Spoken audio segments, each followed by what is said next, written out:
নমস্কার বন্ধুগণ, কেমন আছেন আপনারা? আশা করি ভালো আছেন। সবার প্রথমে সকলকে জানাই সরস্বতী পুজোর শুভেচ্ছা। আমাদের খাস কলকাতাতে কিন্তু বেশ ভালোই সরস্বতী পুজো হচ্ছে এখন। বেশিরভাগ পুজোই বাড়ির পুজো, আর তেমনই কিছু পুজোর সন্ধান আমি পেয়েছি। তো আজকের ভিডিওতে থাকবে কলকাতা সহ কলকাতার আশেপাশের অঞ্চলের কিছু সরস্বতী পুজো।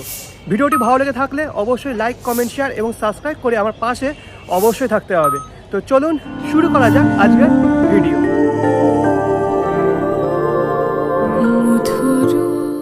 তো বর্তমানে দাঁড়িয়ে আছি বিধাননগর রোড স্টেশনে। প্রথম গন্তব্যস্থল শিক্ষানিকেতন ইনস্টিটিউশন। বিধাননগর রোড স্টেশন থেকে বেরিয়ে যে বাসগুলো বাগুইহাটির দিকে যাচ্ছে সেই বাসে উঠবো, নামবো বাগুইহাটি জোড়া মন্দির। চলুন, এটি হলো জোড়া মন্দির স্টপেজ। রাস্তা পার হয়ে এপারে আসলাম। এখানে দেখতে পাচ্ছেন HDFC ব্যাংক। এর পাশে এই যে রাস্তাটা চলে গেল, এই রাস্তা দিয়ে 5 থেকে 6 মিনিট মতন হাঁটলেই পড়বে প্রথম গন্তব্যস্থল। চলুন। রাস্তার কালার দেখে মনে হচ্ছে আমি পুরুলিয়া বা বাঁকুড়াতে চলে এসেছি। লাল রঙের, ঠিক আছে, কাজ হবে হয়তো সেজন্য এরকম করা রয়েছে। তো ফাইনালি দাঁড়িয়ে আছি আজকের প্রথম পুজো বা প্রথম গন্তব্যস্থলের সামনে। অনেক অলিগলি আছে, তাই আমি আর আপনাদের দেখালাম না, দেখালে বুঝতে পারবেন না। তাই গুগল ম্যাপের লিঙ্কটা আমি ডেসক্রিপশন বক্সে দিয়ে দেবো, সেটা ফলো করে চলে আসতে পারেন। তো চলুন এবার দেখিয়ে দিই আপনাদের। আচ্ছা, এটা হলো মণ্ডপের প্রথম অংশ। অ্যাকচুয়ালি একটা বাড়ির মধ্যে এই পুজোটা হয়ে থাকে। আর দেখতে পাচ্ছি সমস্ত কারুকার্য। একটু পরে যে থিম আর থিম সম্পর্কে সম্পূর্ণ বিবরণ শিল্পীর মুখ থেকেই আপনাদের শুনিয়ে দেব। আপাতত চলুন মণ্ডপটা একবার ঘুরে দেখাই। দেখুন, এখানে কিছু কোটেশন আছে যোগীন্দ্রনাথ সরকারের, দেখে নিতে পারেন। তার উপরে সুন্দর একটা লাইট দেওয়া আছে। রাতের বেলা আসলে খুব সুন্দর লাগবে দেখতে, এখন তো দিনের বেলা। আর এ পাশে একজন দাঁড়িয়ে আছে। কবি জন মিল্টনের যে কবিতা, সেই অনুযায়ী এই মডেলটা তৈরি করা। একজন মডেল, তার গায়ে এরকম সাপ রয়েছে। আর এটি হলো মেন প্রবেশদ্বার। ভিতরেই প্রতিমা আছে। প্রবেশদ্বারের শুরুতে অসংখ্য এরকম চোখের ছবি রয়েছে, দেখুন। তো চলুন এবার ভিতরে প্রবেশ করি। আমি ইন্দ্রায়ুধ সেন। আচ্ছা, কততম বর্ষ এটা বলতে পারো থিম করে সরস্বতী পুজো যে 10ম বর্ষে এটা বলতে পারো। থিমের নামটা যদি একটু বলেন। এই বছর আমাদের যে মূল থিমের ভাবনা, তার নাম হচ্ছে দ্যুতি। আচ্ছা, থিমটা সম্পর্কে একটু নিশ্চয়ই। আমাদের এই বছরে যে ভাবনাটা আমরা ভেবেছি সেটা হচ্ছে 1947-এ রাজনৈতিকভাবে ভারত স্বাধীন হয়েছিল, কিন্তু মানসিকভাবে এখন আমরা পিছিয়ে পড়া দেশের মধ্যে গণিত হই। তো এর পেছনে যে মূল কারণ, সেখানে আমরা ওয়েস্টার্নে যে 7টা পাপবোধ বা সিন এর কথা বলা হয়েছে, যেরকম তোমার লোভ, ক্রোধ, অহংকার, গর্ব, লালসা, এই ধরনের যে 7টি পাপের কথা বলা হয়েছে, সেই পাপগুলোকে আমি ইনস্টলেশনের মাধ্যমে এখানে দেখিয়েছি। এবং সেটাকে ওভারকাম করলে আমাদের মধ্যে যদি জ্ঞানের সঞ্চয় হয়, তখনই আমরা মানসিকভাবেও স্বাধীন হব। এবং যেহেতু 23শে জানুয়ারি নেতাজির জন্মদিন, তাই তার বাণী দিয়েই আমরা গোটা মণ্ডপটাকে একটু অন্যরকমভাবে পরিচালিত করে সাজানোর চেষ্টা করেছি। এটাই আমাদের এই বছরের মূল ভাবনা। আচ্ছা, প্রতিমা শিল্পী কি আপনি? প্রতিমা শিল্পী আমি, এবং আমাকে সহযোগিতা করেছে বসন্ত রায় চৌধুরী বলে একজন ভদ্রলোক আছেন, কৃষ্ণনগরে থাকেন। উনি হেল্প করেছেন। আচ্ছা, 23 তারিখ তো আপনার মেন পুজো। একদম। কতদিন দর্শন করতে পারবো? 25 তারিখ অবধি আমরা রাখছি। আমাদের 26-এ বিসর্জন আছে। আমাদের বিসর্জনের একটি অভিনবত্ব আছে, যেখানে পুরুষরা বরণ করে এবং মেয়েরা নিয়ে গিয়ে বিসর্জন দেন। আচ্ছা আচ্ছা, দর্শকদের উদ্দেশ্যে কিছু বার্তা? দর্শকরা আসুন, আমাদের কাজ দেখুন। আশা করি আপনাদের হতাশ বা নিরাশ করব না, আপনাদের খুব ভালো লাগবে। ঠিক আছে, ধন্যবাদ। ধন্যবাদ।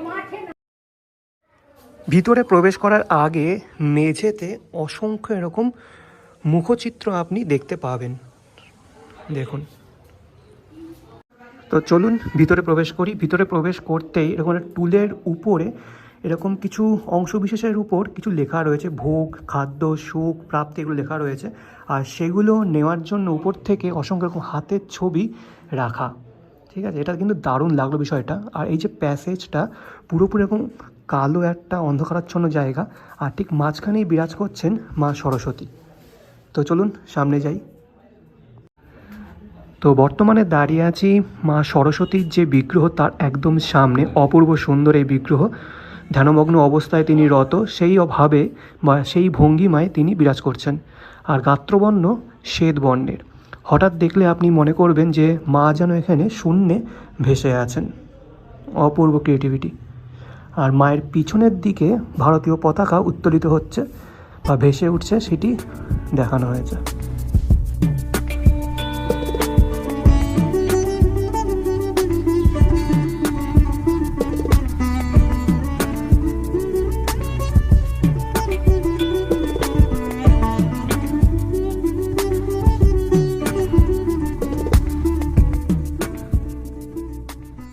তো দারুণ এক প্রতিমা দর্শন করলাম। এবার চলুন পরবর্তী গন্তব্যস্থলে। আমার লিস্টে পরবর্তী পুজো মণ্ডপ হলো স্মৃতি বিদ্যাবিতানের পুজো। এই পুজো মণ্ডপের মণ্ডপ কিন্তু একেবারেই ছিমছাম, কিন্তু দেখার বিষয় হলো মাতৃ প্রতিমা, অপূর্ব এক মাতৃ প্রতিমা। এই পুজোতে আসতে হলে আপনাদের আসতে হবে টালিগঞ্জ মেট্রোতে। মেট্রো থেকে বেরিয়ে যে অটোগুলো চড়কতলার দিকে যাচ্ছে সেই অটোতে উঠবেন এবং বলবেন কালীতলা মোড়। কালীতলা মোড়ের ঠিক পাশেই এই পুজোটা হয়ে থাকে। তো চলুন দেখিয়ে দিচ্ছি। অটোতে উঠে আপনি যদি বলেন কালীতলা মোড়, তাহলে এই তেমাথা মোড়ে আপনাকে নামাবে। এই তেমাথা মোড় থেকে বাঁদিকে তাকালেই পড়বে এদের পুজো মণ্ডপটি। এই দেখুন, যেমনটা বলেছিলাম পুজো মণ্ডপ একেবারেই ছিমছাম, কিন্তু দেখার বিষয় হলো মাতৃ প্রতিমা। তো বর্তমানে দাঁড়িয়ে আছি স্মৃতি বিদ্যাবিতানের পুজো মণ্ডপের ভিতরে থাকা অপূর্ব অনবদ্য মাতৃ প্রতিমার একদম সামনে। যেমনটা বললাম যে কলকাতায় যত মাতৃ প্রতিমা হয় তার মধ্যে অন্যতম সুন্দর মাতৃ প্রতিমা হলো এই মা। হাইটটা একবার দেখুন। মায়ের মাতৃ প্রতিমা তো আছেই, তার থেকে বড় বিষয় হলো পিছনের এই সাজটা। প্রতি বছর কিন্তু এরকম সুউচ্চ হয় আর সুন্দর হয়।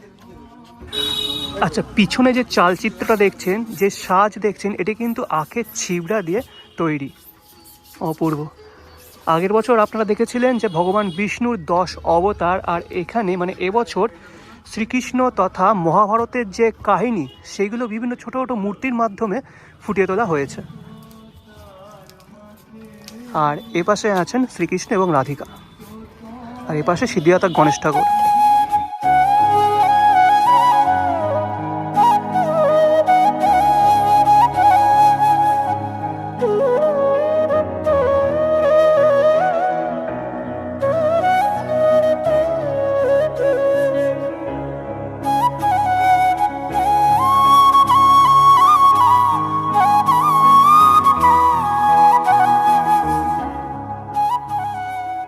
আচ্ছা, আপনাদের আরও একটা বিষয় জানিয়ে রাখি, মায়ের মাথায় এই যে অংশটা দেখছেন মানে মুকুটের অংশ, এটি কিন্তু ঘুরছে। দাদারা এখন কাজ করছে বলে বন্ধ রেখেছে, বাট আপনারা যখন আসবেন তখন কিন্তু এক অপূর্ব দৃশ্যে সাক্ষী থাকবেন। এই যে মাতৃ প্রতিমা দেখলেন, এটি ছিল শিল্পী সনাতন রুদ্রপালের মাতৃ প্রতিমা। অপূর্ব সুন্দর কিন্তু, ঠিক আছে। তো চলুন পরবর্তী গন্তব্যে পৌঁছানো যাক।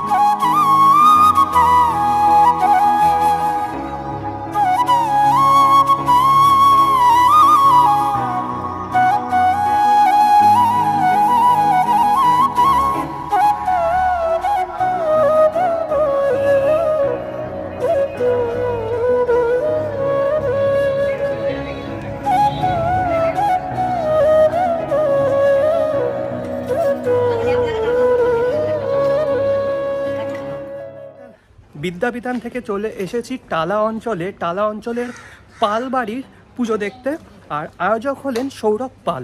চলুন দেখে দিচ্ছি। আর গুগল ম্যাপের লিঙ্ক দেওয়া থাকবে। গুগল ম্যাপের লিঙ্কে কুন্ডু ক্যাটেরার বলে আছে, তার থেকে 2 পা এগোলেই এই পুজোটা বা এই বাড়ি।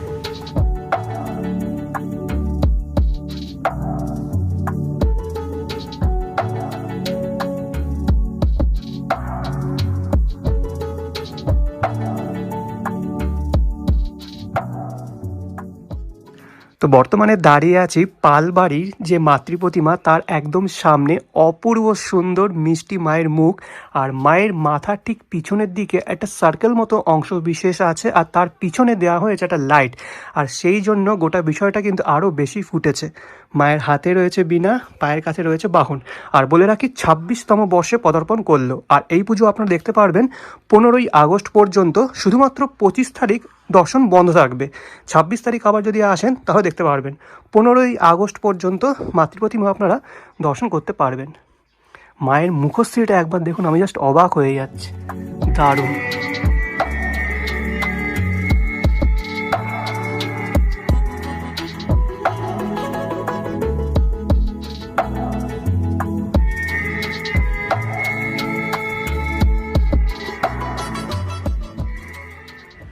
পালবাড়ির মাতৃপ্রতিমা দেখে আমি জাস্ট অবাক হয়ে গেলাম। এত স্নিগ্ধ মাতৃপ্রতিমা কি বলবো, আপনারা দেখলেন। তো চলুন এবার পরবর্তী ডেস্টিনেশন। পালবাড়ির থেকে ডাইরেক্ট চলে এসেছি হাতিবাগানের দা বাড়িতে। খুব সুন্দর একটা ছোট্ট পরিবেশের মধ্যে এখানে মাতৃপ্রতিমা রয়েছে, বিরাজ করছেন। তো চলুন দেখিয়ে দিই আপনাদের, অপূর্ব লাগছে কিন্তু।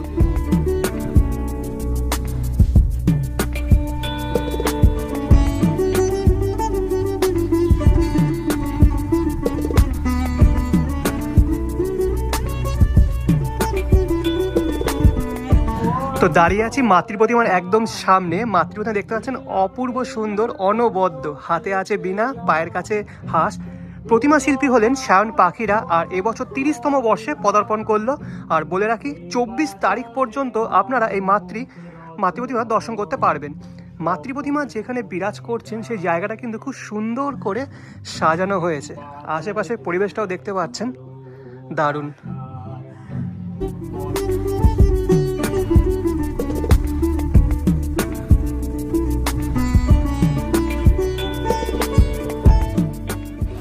দারুণ এক মাতৃপ্রতিমা কিন্তু দর্শন করলাম। তো বাড়ির যে মাতৃপ্রতিমাগুলো দেখছি সেগুলো কিন্তু এক্স বারকে এক, ঠিক আছে। তো চলুন নেক্সট ডেস্টিনেশনে যাওয়া যাক।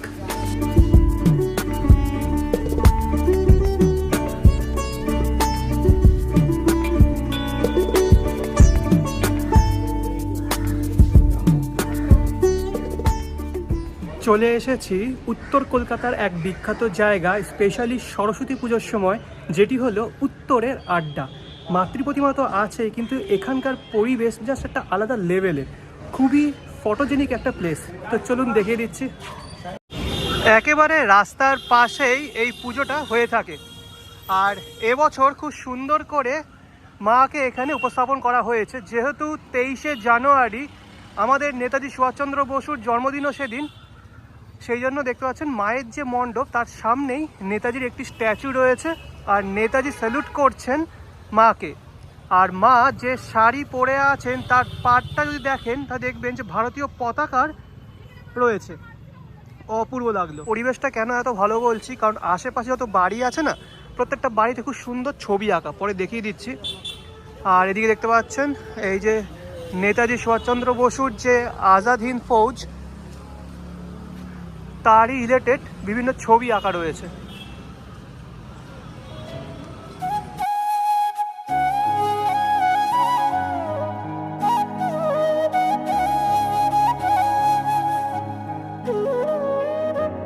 তো যেমনটা বলছিলাম যে উত্তরের আড্ডার যে পুজো মণ্ডপ তার আশেপাশে যত বাড়ি আছে সেই বাড়ির দেওয়ালে এখন সুন্দর ছবি আঁকা রয়েছে। আর এখানে একটা তৈরি করা হয়েছে মমতাময় লাইব্রেরি, উত্তরে আড্ডা, ঠিক আছে। আশেপাশে সমস্ত বাড়িতে এরকম ছবি আঁকা। যে পথে উত্তরের আড্ডা সেই পথেই এরকম বড় একটা প্যান্ডেল করে আরেকটা পুজো হয়ে থাকে। প্যান্ডেলটা তৈরি হচ্ছে, তো আপনারা চাইলে এটাও কিন্তু দর্শন করে নিতে পারেন। কি হচ্ছে কে জানে, মায়াপুর তৈরি করছে হয়তো। বর্তমানে চলে এসেছি দমদমে আমার লিস্টে থাকা পরবর্তী পুজো মণ্ডপ উপস্থাপন করার জন্য। দমদমের কালিন্দী জুনিয়র্স ক্লাবের পুজো। কালিন্দী জুনিয়র্স ক্লাবের পুজো কিন্তু খুব বিখ্যাত, বিশেষ করে তাদের প্রতিমার জন্য। তো চলুন দেখিয়ে দিচ্ছি। সম্পূর্ণ রাস্তাটা কিন্তু খুব সুন্দর এরকম লাইট দিয়ে সাজানো হয়েছে। আর বেশ বড় একটা গ্রাউন্ডে তাদের পুজোটা প্রতি বছর হয়ে থাকে। আর এই মেলায় এই গ্রাউন্ডে একটা মেলাও বসে। সামনেই রয়েছে পুজো মণ্ডপ। তো চলুন দেখিয়ে দিই। এই দেখুন পুরো গ্রাউন্ডে মেলা বসে গেছে, আর সামনেই রয়েছে তাদের পুজো মণ্ডপ। আর প্রতিমা কিন্তু বেশ বড়, ঠিক আছে। তো চলুন একদম সামনের থেকে আপনাদের দেখিয়ে দিচ্ছি। আর প্যান্ডেলটা খুব সুন্দর করেছে।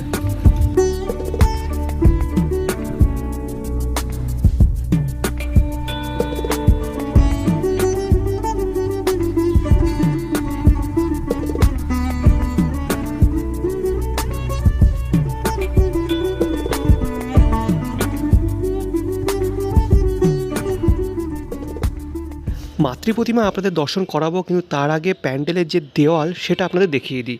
বাঁশের স্ট্রাকচার দিয়ে এরকম ডিজাইন করা হয়েছে, আর তার মাঝে রাখা হয়েছে সরাপট। তাছাড়াও আছে ইলেকট্রিক প্রদীপ এবং কুলো। সেই কুলোর মধ্যে আবার ছবিও আঁকা হয়েছে। গোটা বিষয়টা কিন্তু দারুণ লাগছে।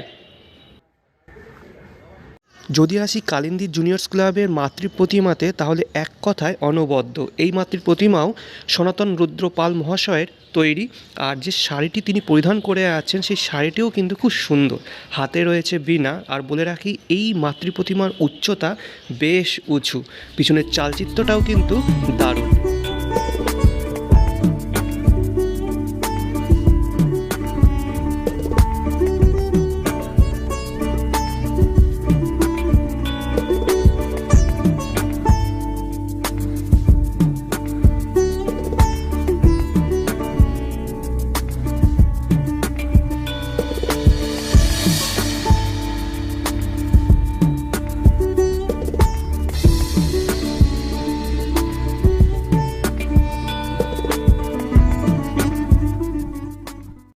চলে এসেছি আমার লিস্টে থাকা অন্তিম পুজো মণ্ডপে, যেটি হলো পাতিপুকুর শ্রীনাথ মুখার্জি লেন ইয়ং বয়েসের পুজো মণ্ডপ। এই পুজো মণ্ডপের যে মাতৃ প্রতিমা সেটি কিন্তু একেবারে ইউনিক হয়েছে। চলুন দেখিয়ে দিচ্ছি। আচ্ছা, দাঁড়িয়ে আছি মণ্ডপের একদম সামনে। মণ্ডপের বাইরের অংশটা টিনের যে কোটোগুলো হয় বা ক্যানগুলো হয় সেটা দিয়ে সাজানো। তো চলুন ভিতরে প্রবেশ করি। আর শুনলাম এদের মাতৃ প্রতিমা নাকি মেটালের হয়েছে।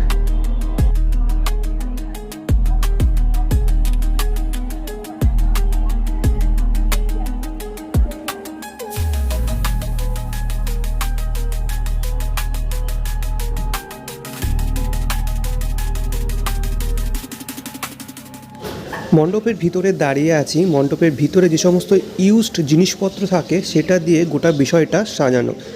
এই সাইডে দেখতে পাচ্ছেন যেগুলো নেট হয়, সেই নেট দিয়ে মণ্ডপের দেয়ালটা সাজানো হয়েছে, এবং খড়খড়ির যে জানলা বা দরজা হয় সেটা দিয়েও গোটা বিষয়টা সাজানো। আর একটা নীল আর লাল রং মণ্ডপের ভিতরে বিরাজমান।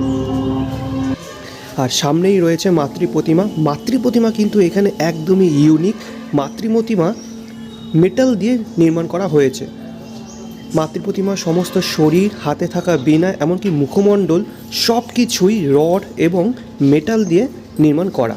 আর মাতৃ প্রতিমার নিচের থেকে একটা ধোঁয়া উঠছে মাঝে মাঝে, আর সেই জন্য গোটা বিষয়টা দারুণ লাগছে কিন্তু। আর এই যে হাঁসটি দেখতে পাচ্ছেন, হাঁসটিও টিন দিয়ে নির্মাণ করা হয়েছে। পিছনের দিকে ব্যাকগ্রাউন্ড যেটা করা হয়েছে সেটি কিন্তু একেবারে অসাধারণ লাগলো। আপনাদের কেমন লাগলো এই মাতৃ প্রতিমা অবশ্যই কমেন্ট বক্সে কমেন্ট করে জানাতে ভুলবেন না। এই দেখুন ধোঁয়া উঠছে।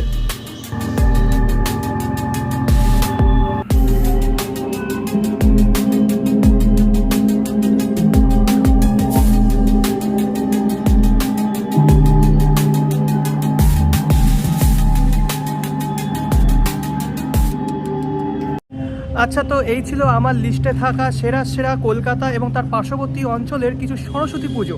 কেমন লাগলো এবং কোন পুজো মণ্ডপ ও মাতৃ প্রতিমা আপনাদের ভালো লাগলো অবশ্যই কমেন্ট বক্সে কমেন্ট করে জানাতে ভুলবেন না। আমার উপস্থাপনা আপনাদের কেমন লাগলো সেটাও জানাতে ভুলবেন না। ভিডিওটি ভালো লেগে থাকলে অবশ্যই লাইক, কমেন্ট, শেয়ার এবং সাবস্ক্রাইব করতে ভুলবেন না। আসি পরবর্তী কোনো এক ভিডিও নিয়ে। আনটিল দেন ভালো থাকবেন, সুস্থ থাকবেন। আজকের জন্য বিদায়।